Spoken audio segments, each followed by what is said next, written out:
Good morning student. जैसा कि हमने प्रीवियस 2 क्लासेस में जाना कि फिजिकल फिटनेस क्या है और ये हमने जो नया चैप्टर स्टार्ट किया था physical fitness balance and lifestyle, इसमें क्या क्या हमें आगे पढ़ना है। देखिए, सबसे पहले हमने फिजिकल फिटनेस की बात की। आज हम हमारे चैप्टर के दूसरे टॉपिक की तरफ चलेंगे जो है बैलेंस।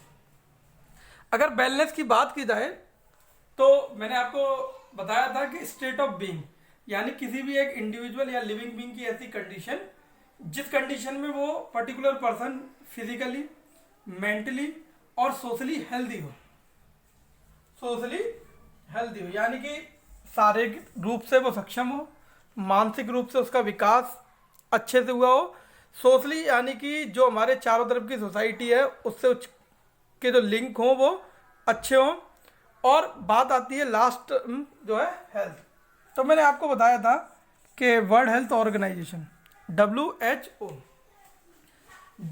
ने अपनी डेफिनेशन में हेल्थ को डिफाइन किया है और उन्होंने बोला है individual is not only free from disease. एक इंडिविजुअल हेल्दी तब नहीं है जब वो सिर्फ डिजीज से फ्री है, उसके साथ साथ उस इंडिविजुअल का फिजिकल स्टेटस और उसका मेंटल स्टेटस, इकोनॉमिकल स्टेटस भी एकदम अच्छा होना चाहिए।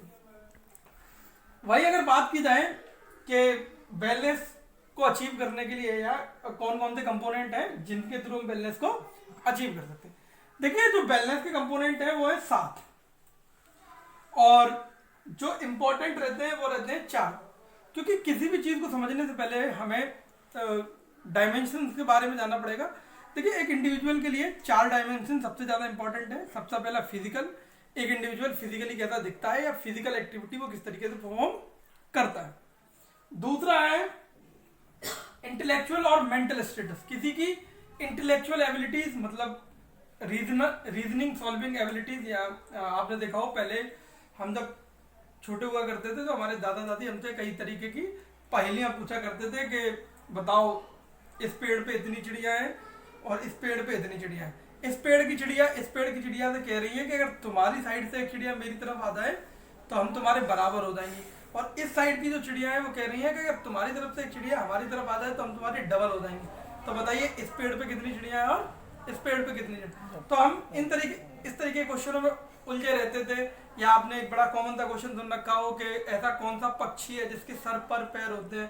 तो जब हम छोटे थे तो कंफ्यूजन हो जाते थे ऐसा कौन सा पक्षी है जिसके सर पर पैर होते हैं, लेकिन फिर हमें पता चला कि सारे पक्षियों के सर भी होते हैं, पर भी होते हैं और पैर भी होते हैं। तो इंटेलेक्चुअल और मेंटल एबिलिटी। उसके बाद उसके सोशल स्टेटस की बात आती है कि सोसाइटी में उसकी क्या वैल्यू है।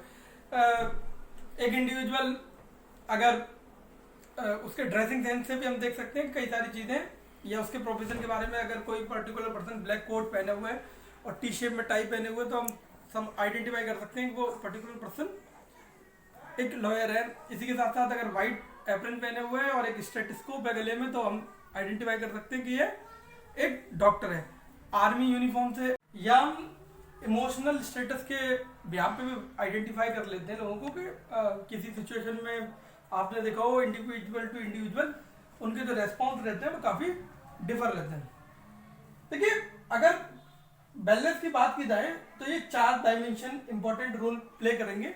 वैसे तो इसके मैंने 7 कंपोनेंट बताए, स्पिरिचुअल, इन्वायरमेंटल और ऑक्यूपेशनल या इकोनॉमिकल वेलनेस जो है ये हम सेकेंडरी कंपोनेंट्स में मान सकते हैं, क्योंकि मेन जो फोकस रहेगा वो हमारे इन 4 पर है।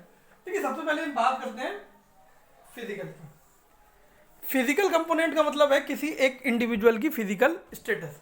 सामने वाला बाय लुक फिजिकली किस तरीके लगता है, उसको कोई फिजिकल डिसेबिलिटी नहीं है, जो उसकी फिजिकल टास्क है वो उनको अच्छे से परफॉर्म कर रहा है। एग्जांपल के लिए आप देख सकते हैं वेरियस सेलिब्रिटी। जो सेलिब्रिटी होते हैं वो फिजिकली काफी अट्रैक्टिव होते हैं और जिसके थ्रू उनकी जो ऑक्यूपेशनल वेलनेस है यानी कि इकोनॉमिकल वेलनेस है वो इंप्रूव करती है। मेरे कहने का मतलब ये था कि प्राइमरी या फिजिकल मेरा प्राइमरी था और ऑक्यूपेशनल फिजिकल की वजह से डेवलप हुआ कुछ लोगों के लिए। तो अब हम वही बात करते हैं इंटेलेक्चुअल वेलनेस की।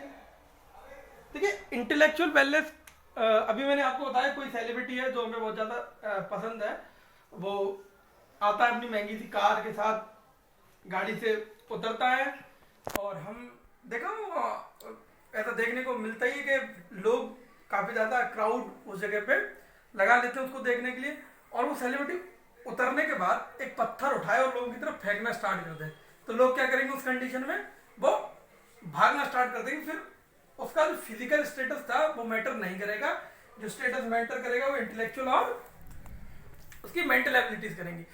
वहां से अकलमंदी यही है कि हम भाग जाएं, और बाद में जो लोगों के रिस्पॉन्स आएंगे वो यही आएंगे कि पर्टिकुलर पर्सन मेंटली फिट नहीं है।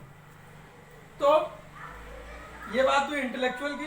फिर बात करते हैं सोशल की। आपने देखा हो कुछ लोग स्पेशली स्टूडेंट्स, क्लास में बहुत सारे लोग होते हैं जो शेयर नहीं करते हैं चीज़ें आपके साथ, और कुछ लोग होते हैं जो चीज़ों को शेयर करते हैं।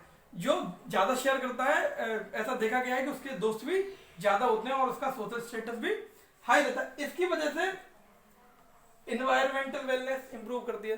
जो लोग सोशली होते हैं वो देखा गया है कि इन्वायरमेंट को डेवलप कराने में हेल्प करते हैं। कोई भी इस तरीके की मुहिम हो जहाँ प्लांटेशन करना हो या क्लीननेस स्वच्छ अभियान या इस तरीके की पर्टिकुलर एक्टिविटी में वो लोग एक इम्पॉर्टेंट रोल प्ले करते हैं। तो सोशल प्राइमरी हो जाएगा और उसके लिए एनवायरमेंटल सेकेंडरी।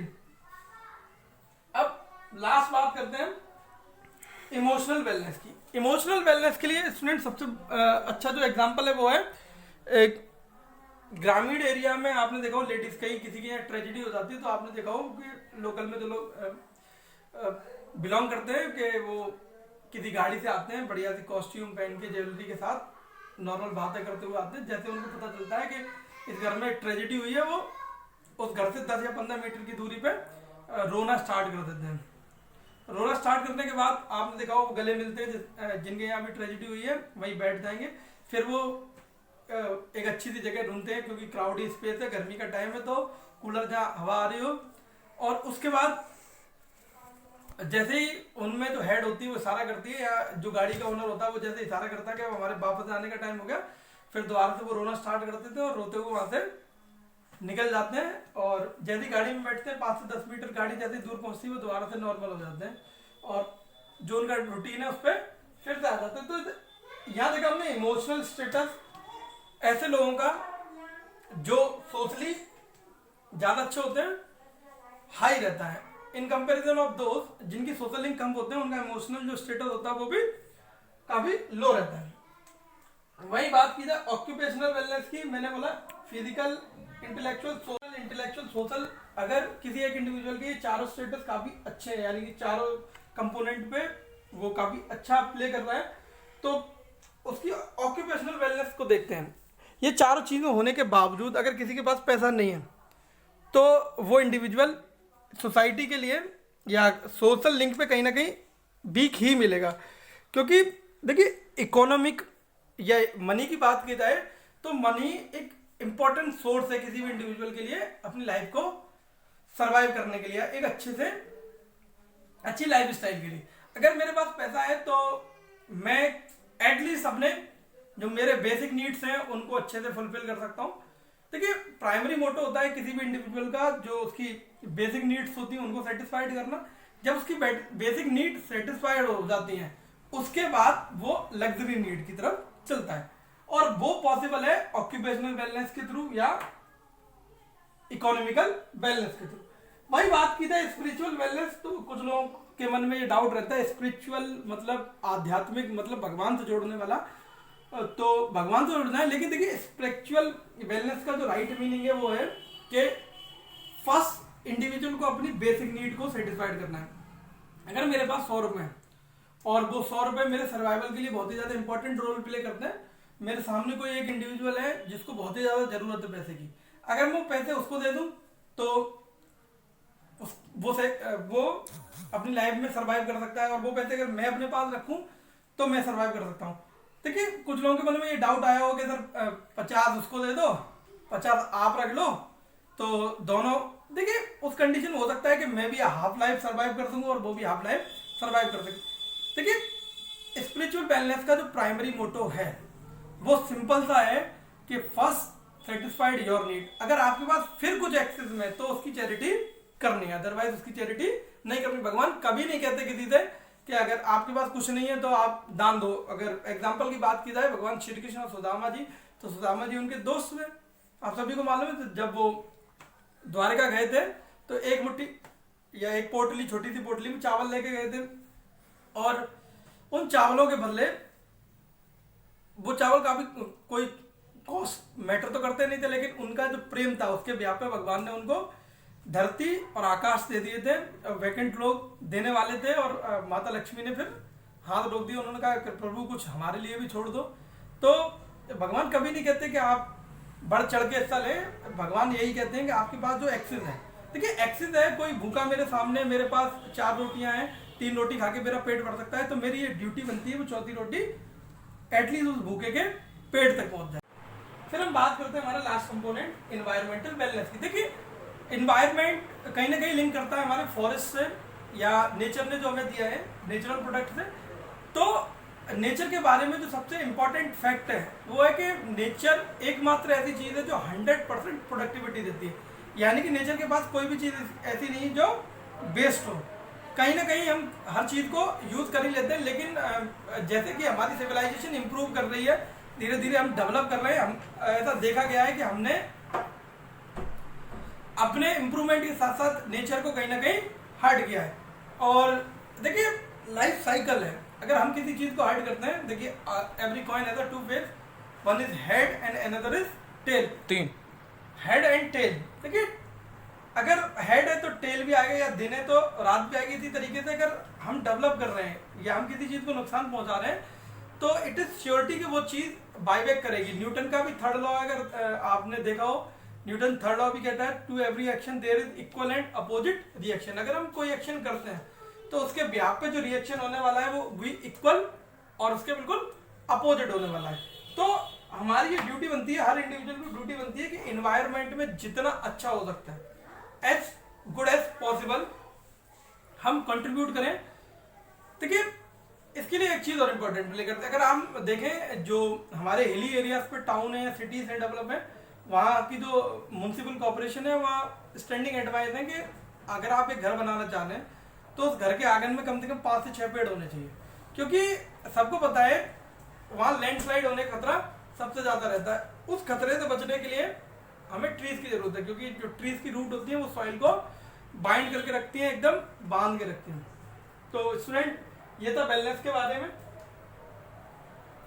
अब हम अपनी नेक्स्ट क्लास में जो देखेंगे वो लाइफस्टाइल के बारे में देखेंगे और लाइफस्टाइल के कंपोनेंट्स के बारे में देखेंगे। Till that bye bye everyone.